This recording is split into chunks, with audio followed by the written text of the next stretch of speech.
Question number 2 से match होता है। उन्होंने स्टेटमेंट जरा सुनो क्वेश्चन नंबर 3 की। एक मुस्ततील के दो इस्ला की लंबाई में 3.5 सेंटीमीटर का क्या है डिफरेंस है।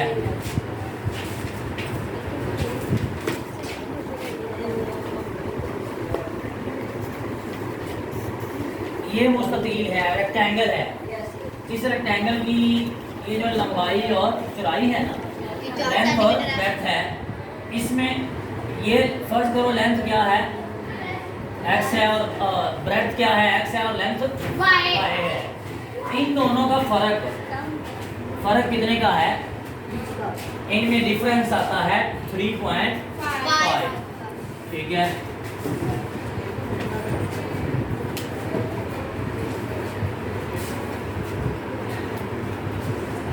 डिफरेंस 3.5।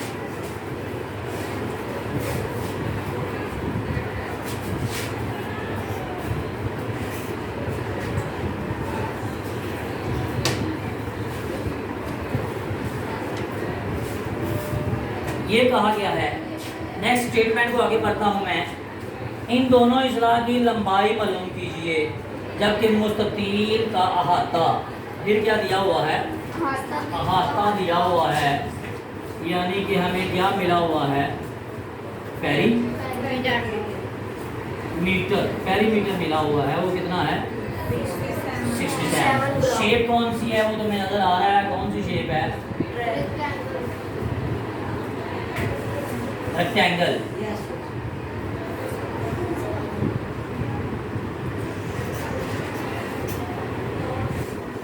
रेक्टेंगल शेप है। हमें इसकी लेंथ और ब्रेड्थ फाइंड करने को कहा है, लंबाई और चौड़ाई मालूम करने को कहा है। तो हम जो चीज़ फाइंड करनी है, चूंकि वो हमारे पास नहीं है, तो उसको हम क्या कर लेंगे अपने पास से? हाँ, फर्ज कर लेंगे। या इन इंग्लिश इसको क्या कहेंगे? Left breadth of rectangle is x and length is y। Length y है और डेप्थ x है। अब अगर देखा जाए इन दोनों का क्या है डिफरेंस इनके दरमियान क्या है? 3.5। किस के दरमियान डिफरेंस? लेंथ और ब्रेड्थ के दरमियान। तो इन दोनों के दरमियान यानी कि x और y के दरमियान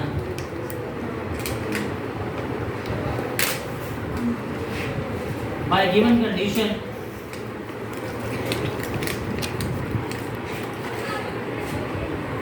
ये है कि इन दोनों का डिफरेंस कहते हैं, फर्क, उर्दू में फर्क कहते हैं।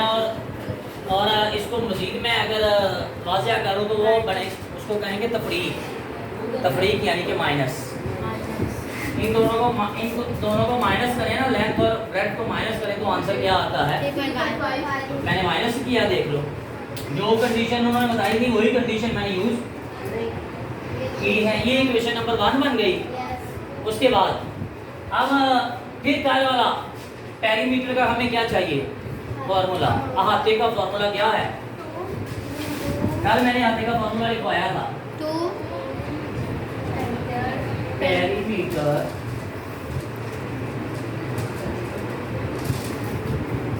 is equal to 2 into length plus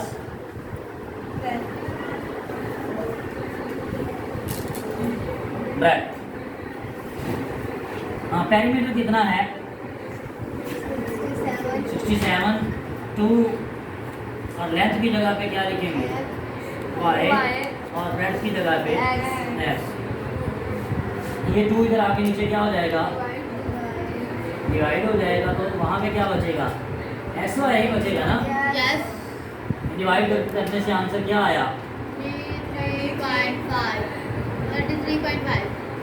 this is our second equation.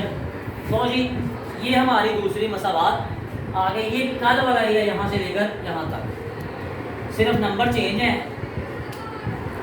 Values change है, फॉर्मूला कल वाला ही है, और लेंथ भी कल हमने y को रखा था और ब्रेड्थ x को रखा था। ठीक है, इक्वेशन नंबर 1 ये निकली और 2 ये निकली। अब इन दोनों इक्वेशन को मैं यहाँ पे लिखता हूँ। फर्स्ट इक्वेशन है ये और सेकंड इक्वेशन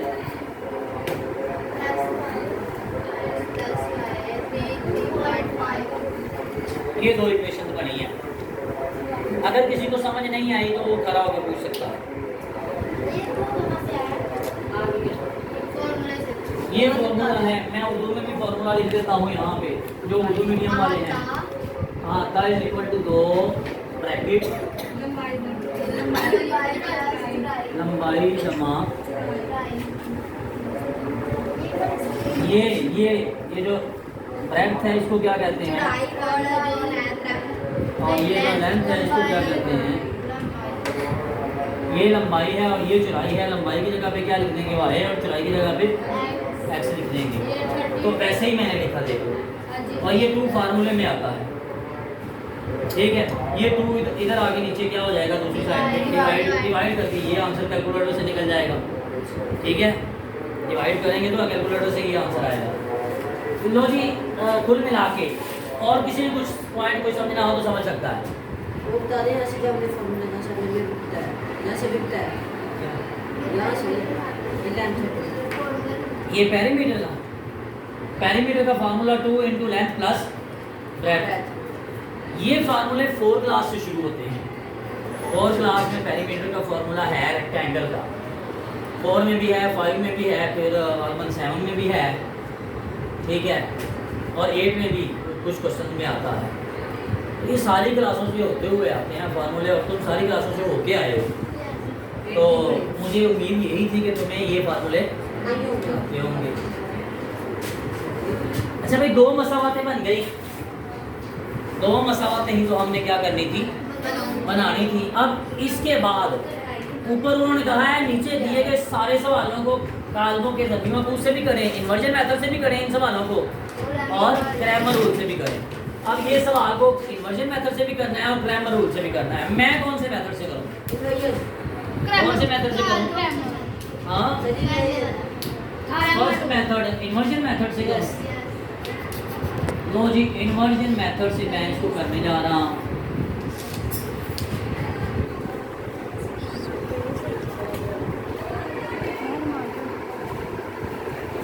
इन्वर्जन मेथड से करने के लिए सबसे पहले इसको किस फॉर्म में लाना पड़ेगा, इन मैट्रिक्स फॉर्म।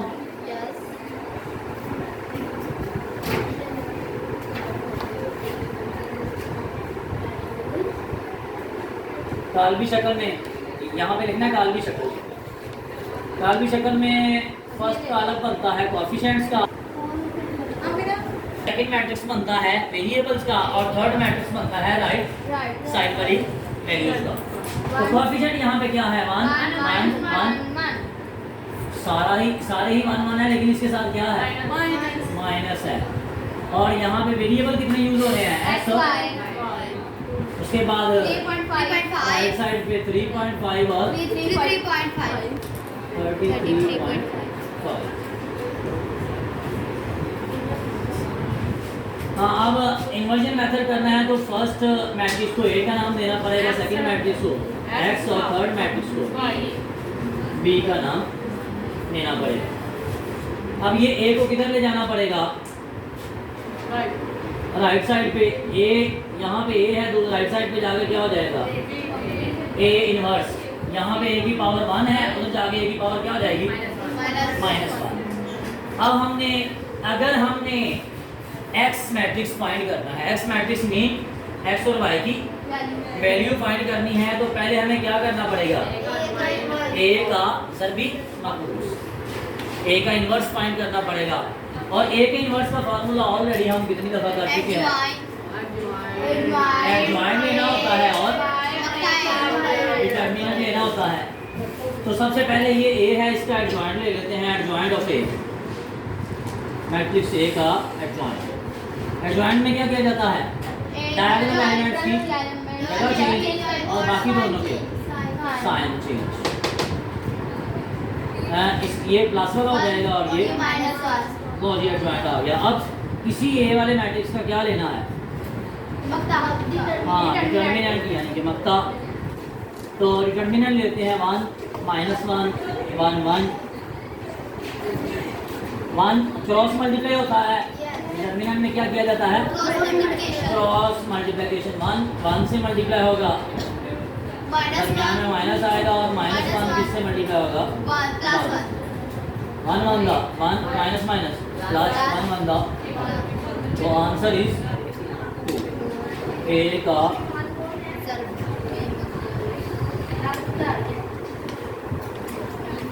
2 आ गया। अब मैं अगर यहाँ पे क्या है ए इनवर्स है, तो ए इनवर्स की जगह पे मैं उसको फार्मूला लिख सकता हूँ एडजॉइंट ए ओवर। ये इसकी जगह पे लिखा है मैंने, इसकी जगह पे लिखा है, साथ में क्या है? बी वैसे का। हाँ अभी की कीमतें दर्ज कर दूँ ऊपर। तो एडजॉइंट ए की वैल्यू क्या है? 1 ये निकली है एडजॉइंट ए की वैल्यू 1 1 -1 1। अच्छा भाई इधर फोकस करो जरा। 9th क्लास एडजॉइंट ए की वैल्यू लिख दी, डिटर्मिनेंट ए की लिख दी और बी की लिख दी। अब क्या करेंगे? ये मैट्रिक्स और ये मैट्रिक्स को आपस में क्या करेंगे? और ये 2 नीचे वैसे का 2 नीचे ही रहने देता हूँ मैं। इन दोनों को मल्टीप्लाई करने के लिए क्या किया जाएगा? फर्स्ट रो है, पहला नंबर पहले से दूसरा 1 किससे मल्टीप्लाई होगा? 3.5 प्लस फिर 1 किससे मल्टीप्लाई होगा? 33.5। फर्स्ट रो कॉलम से हो गई। अब और तो कोई नंबर और कोई कॉलम यहाँ पे है ही। फर्स्ट रो हो गई, तो अब किसकी बारी है? सेकंड रो फर्स्ट कॉलम पहली एंट्री पहली से दूसरी -1 किससे मल्टीप्लाई होगा? 3.5। हाँ उसके बाद 1 किससे मल्टीप्लाई होगा? 33.5। 33.5। अब इसको सॉल्व करके इसका सॉल्यूशन फाइंड कर लेते हैं। इन दोनों को प्लस मल्टीप्लाई करेंगे तो 3.5 आएगा और इन दोनों को मल्टीप्लाई करेंगे तो नीचे वाले इन दोनों को मल्टीप्लाई करेंगे तो माइनस का 3.5 आएगा, प्लस इन दोनों को करेंगे तो 33.5 डिवाइडेड बाय 2। हाँ अब इन दोनों को प्लस करो जरा। प्लस करने से आंसर क्या बन रहा है? 33 और 3 36 और 1 37 ऊपर आ जाएगा और नीचे इसमें से ये माइनस करो। माइनस का 30। हाँ माइनस का 30 क्या आ जाएगा? और प्लस वाली वैल्यू बड़ी है, 30 आ जाएगा और नीचे 2 पे क्या हो जाएगा? अच्छा अब ये 2 दोनों के नीचे क्या हो जाएगा? पहला वाला डिवाइड 37 के नीचे भी 2 डिवाइड करेंगे और 30 के नीचे भी 2। और इस तरफ क्या चल रहा है? x की जगह पे क्या लिख देंगे? x का मैट्रिक्स क्या है? यही है x का कॉलम। हाँ इन दोनों को डिवाइड, ये तो डिवाइड होता नहीं, या फिर ये अगर डिवाइड होगा तो इसका आंसर पॉइंट में आएगा। x y इसको डिवाइड करेंगे तो क्या आंसर बनेगा? कैलकुलेटर से डिवाइड कर लो जरा। 0.05 गलत।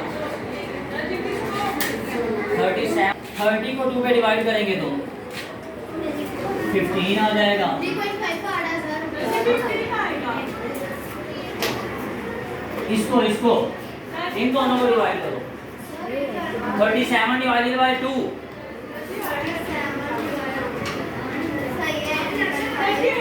यही दोनों आएंगे आंसर। तो फिर x की वैल्यू क्या होगी?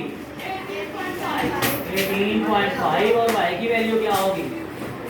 लो जी ये है जी हमारी, ये हमारी ब्रेथ और ये लेंथ। तो और ये ब्रेथ और लेंथ सर आप ग्रामर एंजल करेगा थोड़ा ग्रामर मेरे को बंद कर दो, बंद कर दो। निकलेगा।